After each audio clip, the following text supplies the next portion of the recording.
CNN. We now welcome to Larry King Live an old dear friend on this eve of New Year's Eve.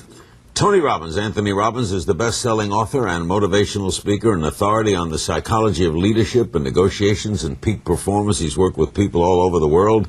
His newest DVD program is The Ultimate Relationship. There you see its cover. It's, 5 cents? Yeah, it's actually 10. It's a 10-day program. Speaking of relationships, what do you make of our two losers? First of all, they're adorable, and they're amazing at what they've accomplished. Probably a little uncomfortable to find out on national television that you're not exclusive in a relationship, but I'm glad he was honest with her, to say the least. Maybe it would have been good to maybe give her a little clue in advance. What about their motivation? Extraordinary, isn't it? Extraordinary. That's a Robbins kind of thing, right? Well, actually, as he said, he told me in the green room that he got my program about a year ago, before this all started, and decided to apply for this thing and tapped into things. And so he just sent me a check. I guess he bounced his check eventually to make it work. But, you know, it's the chemistry of transformation that's interesting to study. It's to see what does it take for somebody to finally get satiated with where they are. You know, sometimes satiation comes because you're just so sick of it, so much pain. In his case, it was a competitive thing. It's like, oh, I can beat those guys. And everybody has a different way that they get there. It's how you use it, right? That's right. How you turn the drive on. Why, mostly, we're at New Year's Eve, why usually do resolutions not work? Because they have nothing to do with really resolving anything. They have more to do with deciding something you'd like to have happen. When we resolve something... More a wish? It's more a wish, it's a hope, it's what I think I should do, and it's often a reaction to what we don't like. And when you really resolve something, the shift in Matt is real because you hear there's an identity shift. It's kind of like when people say to me, well, I've not smoked a cigarette for 10 days, and I'll say, well, why are you counting? So you can tell people how many days you last when you go back. Because when you're a person who's made a shift in your identity, you're not a smoker anymore. It's not a fight anymore, like trying to smoke or not smoke. You just say, I'm not a smoker. If somebody offered you a cigarette, you wouldn't say, what brand is it? You'd say, no, that's not who I am.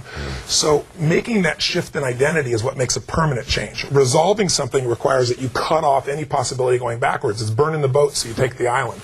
And most people don't do that. A definition of insanity is repeating the same act expecting a different result. Then a lot of people are nuts, right? by that concept, right? Why do we do that? Well, I don't think it's conscious. I think what it is for most people is most of us have a desire for a greater life, but we don't really believe we can make that happen. That's why guys like Matt and Susie are so inspirational to us. But I think it's really important each year to remember the things you have accomplished and get associated to it. It's that lack of certainty that makes us not follow through. We basically get caught up in living our lives, and these goals or desires on the shelf. We fight the trap, we come home, watch TV, do our emails, and then go to bed and start the whole cycle over again. But people who really change are people that get satiated and they get disturbed enough with something, and they usually find an insight. They find something inside themselves that makes them make a real shift, where they say, you know what, like he did, this is all about a bunch of emotions. I'm disappointed that I'm not this world champion athlete, and now I'm sitting in my pity pot, and it's time to change. If we can get to the truth, we can change anything. Even successful people can have insecurities, right? Almost everybody does. We're all afraid at some level that we're not enough in some context, or that we won't be loved. It's human nature. I don't care. I've dealt with presidents of the United States, prisoners, children, everybody in between. It's part of the nature of being a human being that we are born in dependency to another human being to survive, and they got to love us. We're learning a lot tonight. Why are emotions so hard to change? Why, for example, if someone's in a relationship they know isn't good, why do they have such trouble leaving it? Because why do abused women stay in relationships? Because most women, for example, would rather have some form of attention than to be ignored or to feel completely empty, as horrible as that sounds. Or because someone has a linkage to that's what love is. I'll tell you, I believe human beings have 6 needs. We need certainty, that we can be comfortable, that we can avoid pain and pleasure. We need uncertainty to feel alive, to that variety, that spice of life. We need to feel significant, something Matt felt like he'd lost. To feel like we're important, unique, special in some way. We need to feel loved. And we need to grow. We feel like we're dying no matter how successful we are or happy we seem to be on the outside. And we need to contribute beyond ourselves so our life has meaning. When somebody gets addicted to their problems, anytime you start linking in your mind that by doing something like eating, you meet many of your needs, it becomes an addiction, even though it's painful, even though you're overweight, because it gives you comfort, certainty. When you eat, you get variety. You're bored, you're frustrated, you eat, you have a total state change. You're giving yourself a little gift. You're giving yourself a little connection with yourself. How about people who do things that hurt themselves? I mean, it tastes good to eat a Twinkie. Yes. You feel good to eat it. How about people who bring pain to themselves? Well, most people are drugging themselves with something. If it's not food, if it's not alcohol, if it's not overworking, it's their problems. Because if you have a big enough problem and you can talk about it to yourself or other people, you can say, see, it's not I'm so screwed up, it's just I have OCD or I was raped or I've been through this horrible experience. And it may be absolutely true. But the focus on that shows that there's something insignificant in your life. It's not you that's the problem, it's something you can't control. And it's a way of connecting with yourself, feeling sorry for yourself. You said everyone wants to be loved. Does everyone also want to love? I think everyone wants to be loved. What everybody wants to love is a part of emotional maturity. When you're a baby, people always say, babies are so loving. And I say, whoa, wait a second. Babies are loving when you give them everything they want. And some people are 50 and they're still a baby. They want to get love, but they don't want to give it. Part of our maturing as human beings is our capacity to want to give it and getting the juice from giving it, because the feeling that's inside of you fill you up. There are some people who don't want to give it, right? Well, some They people are hold afraid. back. They won't commit. Well, they're afraid that, it won't be reciprocal. Get it for a while and it'll disappear. So part of what, we try to do with people in relationships is to change the orientation from this egocentric, what am I getting out of this, or the kind of trading love, well, I'll give to you as long as you get to me, to a place where you get addicted to turning your partner into a place of excitement, where you can't wait to please them, to support them, to love them. And when you get addicted to giving your heart instead of trying to get it, you're filled up with what you're giving. Yeah. And in that can result in, I'm sure you discussed this in your relationship, envy and jealousy, right? Oh, without a doubt. Because it's ownership. No, that's true. There's What no do you question. do with that? Well, you got a lot of questions today. I'm really bouncing all over the place. I like this. Well, you got a relationship, 10 tapes. I think that we're going to go other areas. That the secret, I think, with that jealousy, again, is that's where you're still trading. I own you. I gave you this, therefore you have to love me. The greatest love of all is where you're willing to love somebody and even give somebody up. Many people in their life, one of their greatest moments, my mother, I had this conversation with my mother just recently.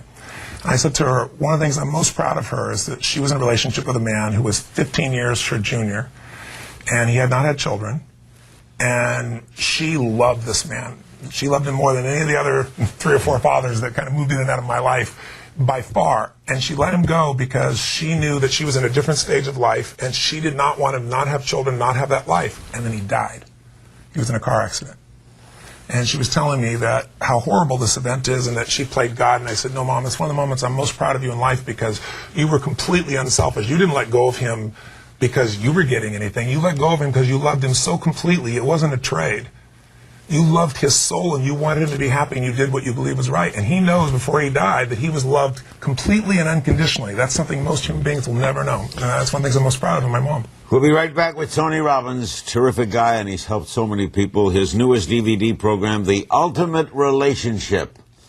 We'll talk about his involvement in the recent series of events that led to capital punishment in California. Don't go away. When you guys were making love, did you want more? Yes. Yes. You want him to go even further? Yes. Yes. Did you tell him that? No, obviously. No. Truth is, you don't feel free in your life, do you? What prevents you from being free? Me, What are you trying to avoid losing by being gutless? Karen. And what if I told you that that very gutless is what's causing you to lose it? I'd believe it. When's the last time you stepped up and faced something intense and just dominated? When's the last time? Not for a long time, years. We'll get to Tookie Williams in a moment, and we'll go back to him later, but I want to discuss back to relationships later. In your Ultimate Relationship program, you have 6 essential rules: understanding, giving, trust, intimacy, honesty, and alignment. What do you mean by alignment? Well, one of the most biggest challenges I think people have in relationships very often is that they're not aligned. I remember I was actually going to Fiji one time. We were talking about this off the air here. And my wife and I are very playful. And so I get in one line and she gets in the other. Everything's, a game or a race together. And there was a man behind me. He said, Tony. And I didn't know he was there. And he's a very famous man here in L.A., a very famous agent. And I said, well, what are you doing here? And I said, I'm going to my home, to my resort. And he said, well, I just got married. I'm on my honeymoon. I said, well, where's your wife? He said, she's over there, and she's standing next to my wife by Pearl Sage. And so I said, well, how'd you meet? He told me. I said, how long have you been together? And he said, 10 years. I said, you're just getting married now after 10 years? He goes, yeah, she really wanted it. So after a little talking, I said, well, are you going to have kids? Question everybody asks. He said, well, no, I made it clear. This is my second marriage. I've already been through that. I am not having kids. And I thought, well, you discussed that with her? He said, she wants it, but I told her no. So sure enough, I'm thinking, this relationship's going to have some problems. There's not a line here to start with. So when I get out of the line, my wife says to me, honey, oh my God, are they in trouble? I said, why? She said that, he thinks they're not going to have kids, but she says she'll be pregnant within, 9 months. So when you don't have alignment in your relationship around goals or around values, yeah, it doesn't have to be identical, but it has to be aligned. You believe in soulmates? I do. You do? I do. I met my wife. For sure, meant for each other. Beyond meant for each other, the greatest gift of my life. I've given everything I've ever experienced in my life, which has been a very, very challenging life, but also a very, very privileged life to be with my wife. There's nothing on earth that comes close to it. I've, been presidents, and I've had, I can tell you a day, I was 18,000 people in a room, one of my big seminars, right, one of the biggest ones in those days, and I took my company public, and I made $400 million in a day, and I was like, oh, isn't this really great? And I went home and I was depressed. And no BS, and the reason was, the money didn't matter. I loved what I was doing. When I was on stage giving my soul, I was being myself. But when I went home, the relationship I was in is a great woman, but everything about me is loud and intense, and I'm not a very quiet guy. And it's like everything was annoying, so I had to be somebody I wasn't. And so I was miserable. And I thought to myself, I don't want to be one of those VH1 specials where, these guys at the peak of their success, somebody gets killed or they, become alcoholic or something like that. And I said, I got to make a change. And I made that change in my life. And I made a list of everything I'd want in a relationship, every single thing. And I was so detailed there, mentally, emotionally, spiritually. I got to have some intellect. I have to have somebody who can pitch and catch with me, not just somebody who's going to say, oh, Tony, isn't that great? I need somebody who challenges me. I wish I'd never thought of that. When I met my wife, she's unbelievable. But then I also made what I wouldn't want in my life. And this woman and I were friends for 6 months. I was dating other women. I'd call her and say, she was my coach. I'd say, why do you want to marry you on the first date? And we'd laugh. And after 6 months, I finally said, why haven't we ever dated? She said, well, I don't have to date you to love you. And I thought, what an idiot I am. But the moment we met was a soul connection. There was no sexual attraction. It was just like I walked across the room. I looked her in the eyes. I said, you are so beautiful. I said, I mean inside beautiful. I said, because I wasn't attracted to her, but I felt this like soul. And so our friendship grew, and then we dated, and we still didn't have any passion, honestly. Now, how did that grow? That grew by us becoming more of ourselves. Most of us have worked most of our lives to be a certain way. I mean, I used to have my hair glued in place and my tie and, try to, be Mr. Success, when I was in my 20s and all that stuff. But I'm a wild man, and my woman is too. And we were very, very, both of us. She had her hair tied to bun, and she was she's a phlebotomist. She does blood, and she's a dietitian, and she's a acupuncturist. And so she was, playing the doctor role, and I was playing the good boy role. And we just found each other's souls and got into it, opened each other's up. And when you're real, you have real passion. You mentioned you had to change the situation you were in. Isn't change the hardest thing to do? It is. It is the hardest thing. But the question is how. And I think you either do it proactively, where you finally say, what, I'm not willing to settle, I'm going to make this thing happen, or it happens in reaction usually. Somebody's got so much pain, they can't take another day of being that overweight. They can't take another day of being in bed with somebody that they really like, but they don't love. You've got to make a shift. Life goes by. One way or the other, it's going to end, though. It's going to. Why did you get so involved in Tookie Williams? It was interesting. It seemed out of your purview. Yeah, I'm not somebody who's runs around and protests, the death penalty. I'm actually for the death penalty, at least I have been, in areas where I think there's violent crime that's just premeditated. But in Stanley's case, I happened to see the movie Redemption, and I saw it during the summer, and I'm always interviewing people like yourself. I don't do it for sport, I do it to learn. And I seek people out, so I talked to some friends and said, I'd like to meet this man, because Jamie Foxx can make anybody look good. A movie can make anybody look good. Of course he looks like a hero here. And then in the midst of that, his final appeal was rejected. And so I went up to San Quentin with a dear friend of mine, and Tim Blixith, a friend of ours also, and went up and met Stan and spent about 4 hours with him on death row. And I asked him penetrating questions everybody told me not to ask him, because that's my nature. And as I say, now tell me why you wouldn't have done it then. I can see why you wouldn't do it now. Why wouldn't you do it then? And he told me some of the story. And then I went and did the research, and then I interviewed just about everybody I could in the case. And then I did a 2-hour interview with him. And like you, I've had a great privilege. I haven't had 40,000 interviews, but I've been with Mother Teresa and the Dalai Lama and presidents and people of that nature. I've had a chance to coach them. It's one of the most unique human beings I've ever met in my life. Somebody whose level of congruency about who he is as a man was so strong that he wouldn't beg and he wouldn't give up his... He said, listen, I could beg or I could apologize for this. He said, I apologize for everything done in my life, but I can't apologize for something I didn't do. The only thing I've left is integrity. After 6 years in the hole, in solitary confinement. So I went and did the research. We worked with a team and worked with his clemency lawyers. We went to the victims themselves, because that's what I was most concerned about. What do they feel? And nobody published the fact that they didn't want him to be executed. We got letters to the governor directly about that. And the basic argument was simple. Even if you believe in the death penalty, this man's not going anywhere. We gave 60,000 emails to the governor from people who You're changed a their friend of the lives. governor, right? And yes, we're friends with Talked to him? Yes, talked to him. And You talked to Tukey before he died? yes, we did. I'll tell you an interesting moment that defined him. If you want to know who Stan really was. Well, let me get a break. So Okay, this I'd love to have people know This this. is called a grabber. Show business. We'll be right back with Anthony, my man Robbins. Don't go away.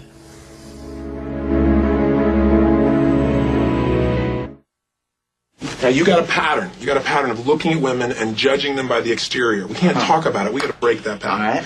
So I want you to ask you, has there been a time when you were like especially shallow, where you looked at a woman and just thought you were better than she was? All the time. All the time. Oh, yeah. Can you think of one specific time where you're really shallow? Oh, yeah. I got one. Think about that. You ready? Devils! Come out! What the hell are you doing, banana hands? Tony Robbins, if you've never been to a Robbins seminar, and I've worked at a few of them, although I don't understand why I'm there, I have no message to deliver. There's no experience like it. Okay, you have a story about the last moments of Tukey Williams. Yeah, well, we were actually here. I was on the air with you when the governor said there would be no stay at the execution, which was around 6 p.m. And Barbara Becknell was there with him, who's the woman who supported him for 13 years. And she was the one to tell him that there was no stay. And he shrugged his shoulders and he said, listen, I don't want you guys to worry. He said, I'd like to talk to each of you in my final minutes before I have to leave. Sat down with each person individually, sent thanks to myself and Steve Ruther and Tim Blixith, who've been working to help him. But his whole focus was on them, making sure they didn't feel like they failed him and trying to support them as he knows he's going to die. And he said, even though I didn't commit these murders, he said, it's karma because I did so many bad things in my life. I'm being basically tried for me as a symbol. But the most moving thing was the last thing he did before he left through the doors to the area where they're preparing him for his execution was he turned to the guard and he said, listen, you probably know, Larry, in the last 30 days, the man who's condemned is put in a special set of cells that are a few feet from the execution chamber. And they have 24-hour guard on you with machine guns because they don't want you to commit suicide. God forbid you should die. Yeah, the state needs to do it. You can't do it yourself. Absurd. And so even when you're showering, there's not a moment of privacy. And so he turns to this guard. The last thing he said before anybody saw him being executed was, he said, I just want to tell you, I haven't had a moment of privacy not a moment of dignity for 30 days. He said, you're the only guard that gave me 10 minutes of dignity and looked away when I was showering myself. He said, you can't imagine what that meant to me. And he said, I really want to thank you. And the guard starts to cry, and he walks through the doors. And then Barbara, he said, I don't want anybody to witness my death. I don't want you to go through the trauma. He's worried about everybody else. This is the man who's the killer. He was a killer, or he was a gangbanger years and years ago, but that was 24 years ago. He said to Barbara, I don't want you going there. She said, I will not let you go in a room where the only people want to kill you, where there's only hate. He said, well, if you're going to be there, I want you not to worry. He said, so I will look up and I will smile at you so you know everything's okay. And then instead of 5 minutes to kill him, as you know, it took 38 minutes because he's so muscular, they kept missing veins. So he had to help them find the vein to kill him. And then he was getting frustrated and he looked up because he didn't want Barbara to suffer. And he looked up and smiled at Barbara right before he died. So what value there was in taking out a man who's helped so many thousands, tens of thousands of kids. And, as I said, the victims victims' families didn't want him to be murdered. The victims groups like Mothers Cry No More all lost their kids, to gangbangers who are pro-death penalty didn't want him to go. But for whatever reason, the decision was made. So at the funeral, I got to see his son, and that's the hope. Yeah, I spoke. They had Louis Farrakhan, and Jesse Jackson, and myself, and it went on for about 4 hours, a 4-hour process. You will see Arnold. You're a friend of Arnold's. Yes. What will you say to him? Why? What or why? Why? Why'd you do it? I really want to know why. And I have a dear friend, Stephen Ruther, who knows him very well as well, and they're having dinner tonight. So I'll probably hear the first version of that, and then I'll see Arnold in Sun Valley when we go there for vacation. Blue Springs, Missouri. We take some calls for Tony Robbins. Hello. Hi, Larry. Hi, Tony. I was curious, what got you motivated into the motivational speaking arena?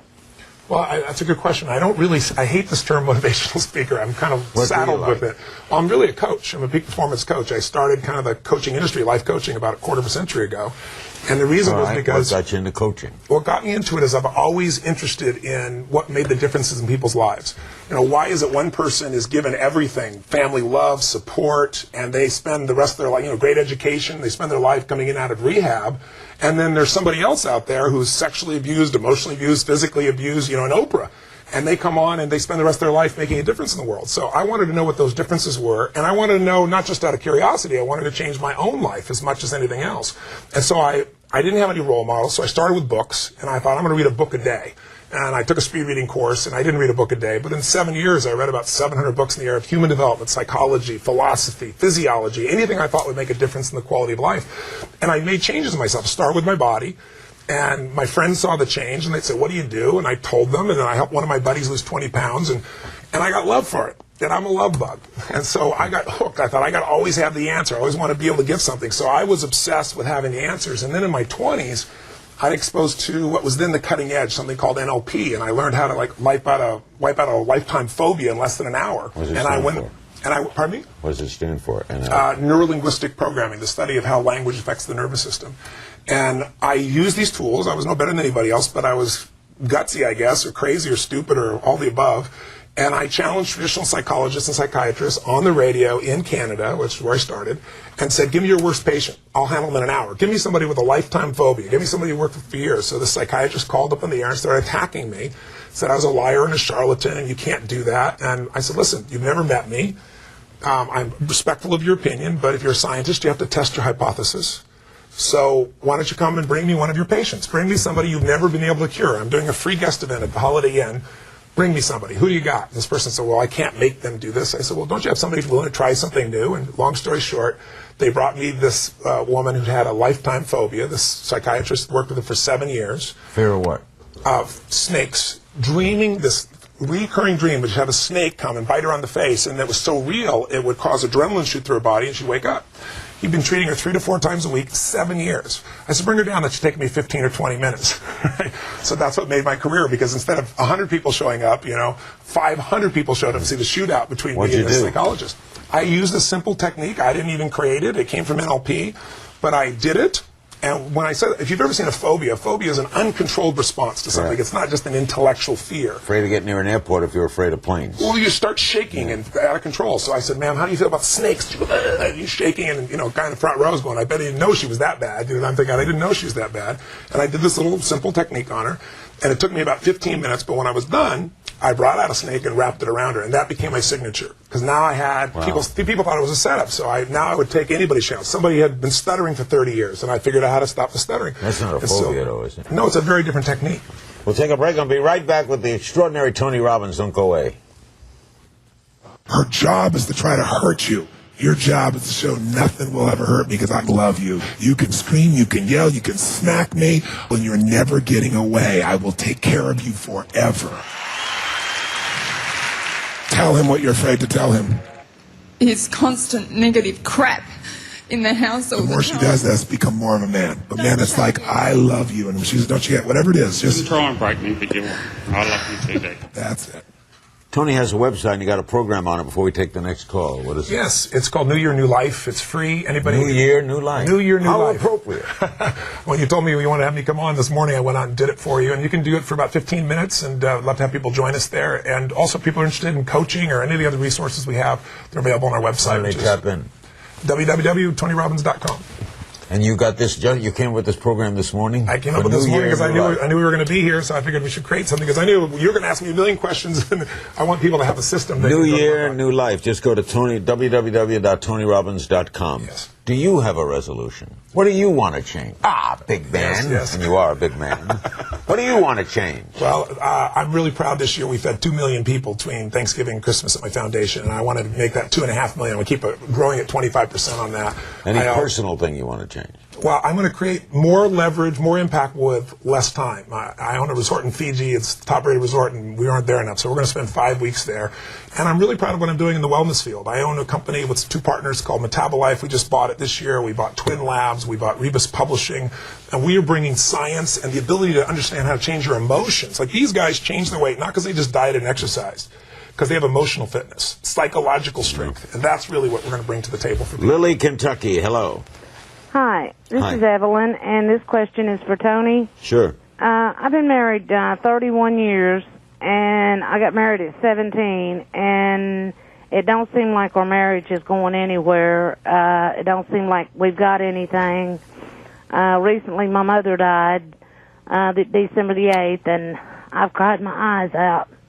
And it don't seem like I have anybody to turn to. And what you said a while ago was easier to walk out sometimes by telling someone that you love them more. And I'm just about at that point. I've never been alone, and I'm afraid to be alone. Ah, there's a common fear. Yeah. Well, Staying in a situation you're not happy because you're afraid to be alone. well, you're experiencing so much pain that the reflection is going to be on everything in your life, including your relationships. So first, I send you my love and my condolences, and I'll tell you the steps of what to take aren't easy, but they are simple. The first thing you're going to have to do is get you strong again, because in the state you're in right now, to leave your relationship would be the easy way, and yet the scary way, as you said, because it means being alone. It sounds like you're more scared of that than even staying in a relationship where you're unhappy. The first thing that I would do would be to make a shift in you, emotionally. You need more emotional muscle, if you will, or strength, and the way to start with that would be your body. What kind of physical condition are you in? She's off. Oh, she's off. I'm sorry. So I'll just tell you, the first thing that I show people how to do is we all have certain states of mind and emotion where we do the right thing automatically, where you're in the flow. We also have states where we can't, find, whatever we need with both hands. We can't remember our own home telephone number. There's a process we teach of how to condition your mind and emotions so that you're able to get yourself to follow through and take action. It's like any other muscle. If you don't use determination, it doesn't get stronger, it gets weaker. Faith unused gets smaller. Could she go on your website? She can go on her website, she can do that element, and if she will call back in and leave your number, I'll assign a coach to her to help her turn around, because she's going to need some more than just some information. You'd call back, ma'am, and give us, if you can get through, give us the number to our producers. And I'll get you a coach and get somebody started on a 90-day program with you. And he will. Yorktown, Pennsylvania. Hello. Hi, Larry. This is Debbie. Hi, Debbie. Hi, Tony. How are you? I'm doing great. How are you, Debbie? I'm pretty good. My comment is it is extremely hard to find a relationship in these days, but especially for women, because women have to be educated how to respect themselves. They meet a man, they go out for dinner, and what do you think happens that night? Why do you think a lot of men don't want to commit anymore? Because these women are too easy, and it makes it bad for us good women. So how do you find a good guy out there, and how do we educate our own gender? I gotta get a break right away, but can you... I'll give you a 2-second version. Educating your own gender is not something that I can do for you. I think that has to be done by women. My wife Is she right? does that. Are more women looser now? Is that necessarily a fact? I don't know that that's true, but Certainly our culture has shifted. Sexuality for a younger generation has certainly changed in terms of how it's seen and experienced. But I think the question about how do you find the right person is threefold. One, you got to first be clear about what it is you want. Because if you don't know what you want, you didn't know if it walked by. And most people are so caught up in the belief system that all the good ones are gone, there's nobody left today. You have to give up that story and get crystal clear what you want, what you don't want. Second thing you got to do, though, is you got to be worthy of that person. You got to make a list of what kind of person would you have to be to attract the kind of man you say you want. And you got to work on yourself first. This idea of going after what you want almost never works. When you are living your life and you're happy and you're fulfilled and you're strong, you attract people to you very differently than when you're saying there aren't any good ones and I'm getting older and what's going to happen.